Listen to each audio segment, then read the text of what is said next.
Simple task అంటే అంత simple ఏం కాదు.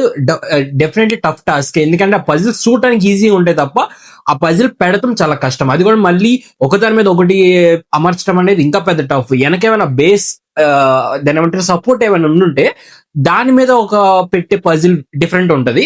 ఇట్లా అసలు బేస్ ఏం లేకుండా డైరెక్ట్ గా ఒకదాని మీద ఒకటి పెట్టే పజిల్ చాలా డిఫరెంట్ ఉంటది. బట్ బట్ ఎంత కష్టమైనా ఫోకస్ తో ఆడితే ఈజీ అనిపిస్తుంది. ఆ ఫోకస్ ఎవరికి లేదనిపించింది. సింపుల్ ఎగ్జాంపుల్ ఎక్కడంటే మీరు లైవ్ లో చూస్తే అర్థమైంది.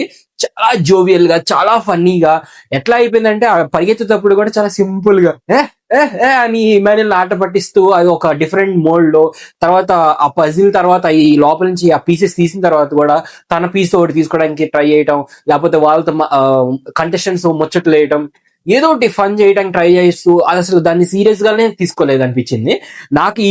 ఈ ఎపిసోడ్ లైక్ ఈ మొత్తం ఇలా ముగ్గురు కంటెస్టెంట్స్ ఎక్స్ కంటెస్టెంట్స్ ఆడిన తీరు చూస్తే నాకు పాపం అనిపించింది. ఎవరు చెప్పమంటారా? నాకు బర్నీ గారు కానీ, సుమనన్న గాని, ఇంకొకరు ఎవరు తనూజ గాని, వీళ్ళు చూస్తే పాపం అనిపించింది. ఎందుకంటే వాళ్ళు ఏదో ఉంటది నెక్స్ట్ లాస్ట్ లోకి ఏదో ఉంటది, ఆ టెన్షన్ ఏదో కష్టం, మళ్ళీ అందరూ వచ్చే వాళ్ళందరూ ఇంతే టఫ్ గా ఆడతారు, ఇంతే ఉంటది అని చెప్పేసి భయంతో మరి ఎందుకో వెళ్ళి అడుక్కున్నారు.